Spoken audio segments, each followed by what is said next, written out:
Words can't even begin to describe my feelings on this roster. I mean, really. Chicago went and they did this. They went out and got Scump, Formal, Gunless, Arcides, and Envoy. I mean, you want to talk about going big? This is one of the scariest rosters on paper we have ever seen. I mean, really, those players are all headliners. Put each of them individually on another roster, instantly the number one, if not the number two option. It's crazy. It really is. It looks like an all-star team.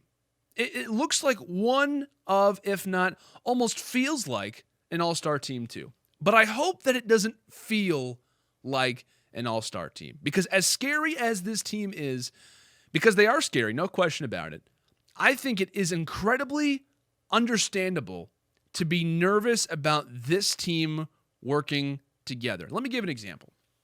You know when you get home from the store and you go to the trunk and you see everything you've got? I'm someone that I try to carry all my groceries in at once. I'm that kind of guy. I realize in the process of grabbing all of the bags, maybe I got too much. Did I really need this at the store? Did I really actually need to get this? Initially, you thought you just got what you needed. But as you went on further and had to deal with what you purchased, you realized maybe this was too much, right? Maybe this was just a little bit too much for me to handle. Maybe I didn't need all of this because the weight and the ability to handle everything that I've got, it isn't sustainable. It isn't realistic for me. I didn't need all of this at once. Hear me out on this. Chicago got amazing players, no question about it. And I think we all realize that, right? Amazing players. But by getting all of this talent, by bringing all of these guys on board, it may be a tad too much. Now, I'm not saying it won't work, right? It's so early to even talk about that. But I would be amazed, honestly, if it worked well over a long period of time. At first, it's going to be great, right? At first, it's going to be amazing. But when they start to really get into the details, right? Once they start to kind of uncover the layers a little bit more, when they lose a series, when they lose a map, who is going to be there to corral the troops?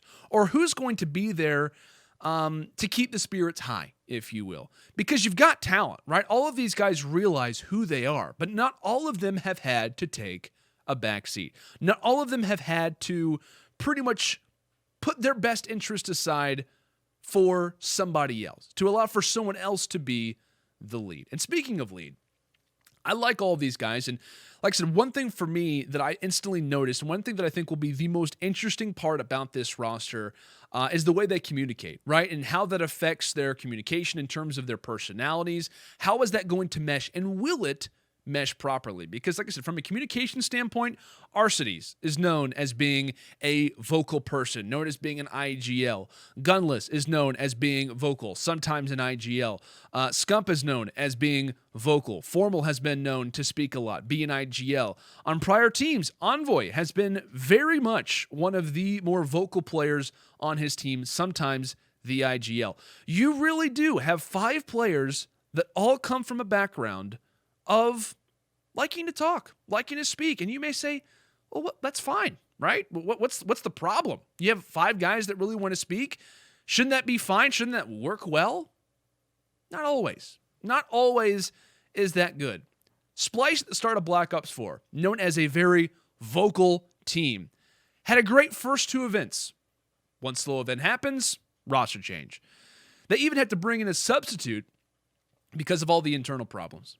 Luminosity, a lot of vocal guys, a lot of vocal players. Oh my gosh, we have got the big 3 of LG.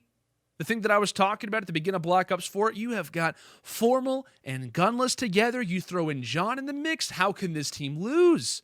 Are you serious? These guys together, it's going to be amazing. But my worry was the matter of having vocal guys on this team. A great start to the year, right? Luminosity looked fantastic. I think it was, 4th? Then they later go on to win Fort Worth. Had a slow event. 1 month later, roster change. They had to bring in their coach to play because of internal problems. And one of those guys, like I said, happened to be Gunless, and obviously Formal was on this team as well. 100 Thieves, at the start of the year, a team full of talent, full of personalities that couldn't stand each other. Reddit clipped every word they said. They couldn't even scram anymore. They said, we don't even want to try to do this because it's not meshing. It's not working the way that we intended. However, Hunter T did something interesting. They did something that the other rosters didn't do. They weathered the storm and managed to successfully manage personalities and bring in pieces like Crowder and like Priestess. So it has been done. It's been done before, right? The situation with Chicago, however, I think will be more difficult than that. Not just because of the players that you have, but because you don't have an easy backup plan, right? You don't have FaZe who didn't make the league, and you've got players you can pretty much just bring over to your roster for a short period of time. It doesn't work that way anymore. You don't simply just replace players in franchising. Teams won't have easy contracts. Trades won't be something simple. But with all of those things brought to light, if they can get it to work, which is a lot easier said than done, you better believe these guys are a contender. I mean, literally, it would be absurd to not say that these guys are without question a top roster heading in to the new title. And like I said, you better believe that they are one of the best teams in the CDL because in regards to talent, they more than anything check off all of the boxes. And in terms of positioning, right, in terms of ARs, you have Arcides, Gunless, and Formal together. Those three, and in tandem, is an absolute powerhouse. I mean, literally, from multitudes of different perspectives, right? We talked about Gunless and Arcides. They're great friends. They won a title together on E United. And while Formal was on the Luminosity roster that I talked about earlier, in which Gunless was removed from that team, those minds together, like I said, those three guys, if they work, are lethal. Not just from a slang standpoint, but from a from the way that they interpret the game, just from their knowledge of how the game works. They're all very smart. They're all very talented. And those guys kind of combining all of those strategies and mindsets together could be something special. Now, in terms of SMGs, there hasn't really been as much hype about this because there are a few questions that people have kind of displayed on Twitter and Reddit that I've seen. But I do promise you, and where a majority of the questions do come from is Envoy. I personally will give my seal of approval. I will put my name on this. Envoy is the real deal. He's an Illinois kid. I followed him for years, even during his off time and turning the age of 18, because, of course, he was one of those guys that was affected by that. After Advanced Warfare, he had to take a step back.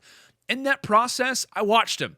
I was watching him on stream. I was watching him in local tournaments.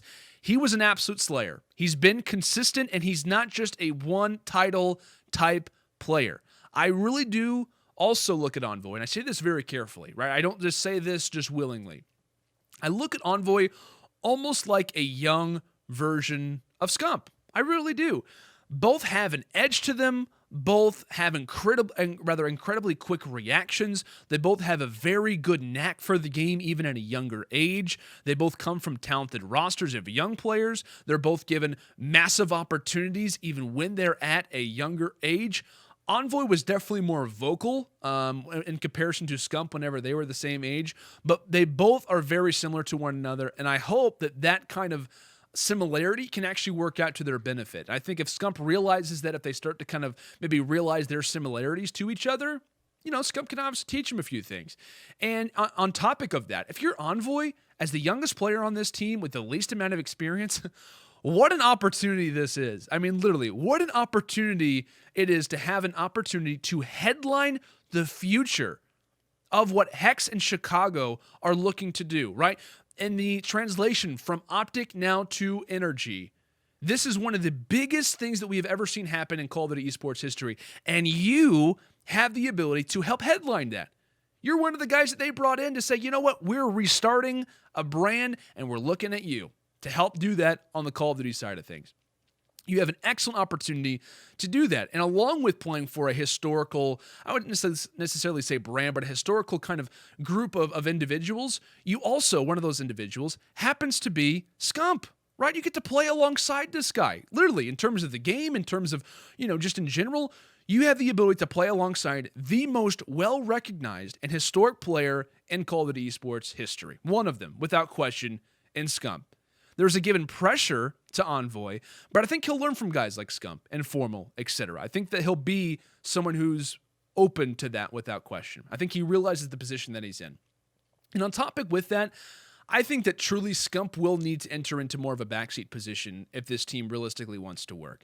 We've seen the podcasts. He's made it known, I've got a few years left, right? I've got a few years left. He's made it clear that he has done everything in Call of Duty that can be done. He's won the championships. He's got the gold medals. He's got the world championship. And while he has taken a backseat previously, right, when Formal was kind of entering into his peak, he will, at least in my eyes, need to not just take a backseat, but also take more of a leadership role now more than ever, right? If anyone will have to make a sacrifice, I think it will need and it has to be him. He has the most experience, and like I said, he's won everything that you can win. He needs to be as much of a leader as he can on a group like this. And I realize the old Optic roster worked with having young players. So people could say, oh, well, he's done this before, right? You had TJ, you had Dashy. I get it. But in this situation, you have got 3 guys, all 21 and younger, who all have potential to be Hall of Famers. I truly believe all 3 of these guys have ability to do that, and they're all looking at you for guidance. Only you, and maybe Formal at the same time. But you specifically, because you have done everything, absolutely everything, and you by far have the most experience of anyone on this team, probably in all of Call of Duty. He's definitely one of those guys. And like I said, in terms of the Hall of Fame type situation, you look at these 3 guys in terms of how talented that they are. Gunless stormed onto the scene in IW. Since then, he's looked like a top 5 player every year. He's won championships already. He's earned MVPs already. And in fact, out of the 5 events that he's won, he's gotten the MVP at 4 of them. And many people argue he probably deserved the 5th one as well. Arcides has carried the load for E United ever since he joined there. At the end of the year in Black Ops 4, finally got someone like Simp. Obviously, Abizi was starting to come into his own as well. He had some support, and we saw how that worked out. 2 championships, one of them being a world championship. An incredible AR talent ever since he really started to get into the spotlight.